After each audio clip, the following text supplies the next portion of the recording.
देखो class 10th math प्रश्नावली 8.1 का छठा क्वेश्चन है, यदि कोण ए और कोण बी न्यून कोण हो जहां कॉस ए बराबर कॉस बी तो दर्शाइए कि कोण ए बराबर कोण बी। ठीक है, छठा क्वेश्चन है। तो कोण ए और बी है न्यून कोण। ठीक है, ये कोई ट्रायंगल है, ऑब्वियसली बात है ट्रायंगल में ये वाला समकोण होगा। ए और बी न्यून कोण बोल रहे हैं तो ए यहां लिखोगे, बी यहां लिखोगे, ऑब्वियसली बात है सी समकोण होगा, इसका मतलब क्लियर है। अब देखिए इसमें जो दिया है आपको, ए और बी न्यून कोण बना दिए हमने, कॉस ए और कॉस बी बराबर दिए हैं आपको, cos A equal to cos B ये दिया है आपको। जो सिद्ध करना है आपने, सिद्ध करना है कोण ए बराबर कोण बी, ये सिद्ध करना है आपने। ठीक है, अब देखिए आपको पता है लाला आम लाया खाते खाते आया। ठीक है, कॉस की बात कर रहे हैं तो कॉस होता है आधार बटे कर्ण। ठीक है, अब देखिए यहां पर ए के लिए आधार क्या होगा, ए सी होगा, होगा नहीं होगा। कर्ण क्या होगा, ए बी होगा। कोण बी के लिए आधार क्या होगा, बी सी होगा।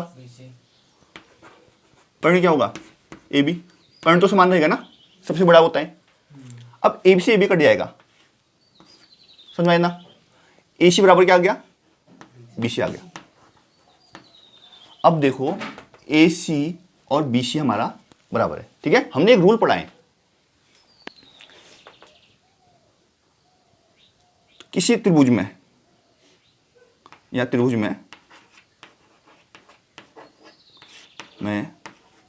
बराबर भुजाओं के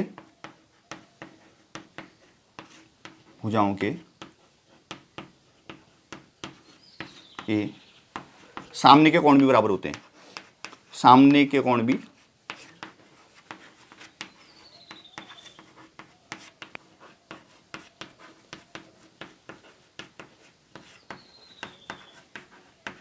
ये रूल पढ़ा नहीं पढ़ा बताओ। जिस ट्रायंगल में दो साइड इक्वल होती है उसके दो एंगल भी इक्वल होते हैं, और वो एंगल कौन से होते हैं, उसके सामने। ये साइड अगर इस साइड के इक्वल है तो इस साइड के सामने वाला एंगल ये, इस साइड के सामने वाला एंगल ये दोनों भी क्या होंगे, बराबर होंगे। ये समान पढ़ा नहीं पढ़ा। तो एसी के सामने की एंगल देखो, एसी के सामने कौन एंगल बी है क्या नहीं बताओ, एंगल बी है। और बीसी के सामने देखो एंगल ए है क्या नहीं है। तो इसलिए angle A equal to angle B हमने प्रूफ कर दिया है।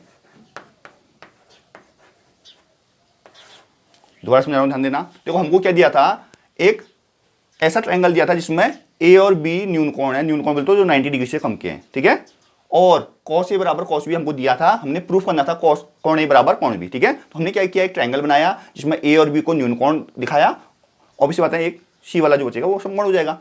अब हमने कॉस ए बराबर कॉस बी है तो कॉस ए लगा दिया, ए एंगल के लिए कॉस वाला फॉर्मूला लगाया। तो ए एंगल के लिए आधार बटे कर्ण, आधार क्या होगा, ए सी होगा। कर्ण क्या होता है सबसे बड़ा, कोण बी के लिए आधार बी सी बटे कर्ण, बी ए बी से ए बी कट गया, क्योंकि देखो ये क्रॉस मल्टीप्लाई करोगे तो ये ऊपर चले जाएगा, ऊपर नीचे कट जाता है ना, ऐसे काट सकते हो आप। तो ए सी बराबर बी सी हो गया है। ठीक है, तो ए सी और बी सी बराबर हो गए। अब देखिए हमको पता है कि त्रिभुज में अगर बराबर भुजाएं हैं तो उसके सामने के कोण भी क्या होंगे, बराबर होंगे। समझ लो, तो ये दोनों बराबर हैं तो इनके सामने के कोण, ये कोण और ये कोण क्या होंगे, बराबर होंगे। कोण बी बराबर कोण ए या कोण ए बराबर कोण बी, तो ये प्रूफ करना था हमने। समझ में नहीं आया।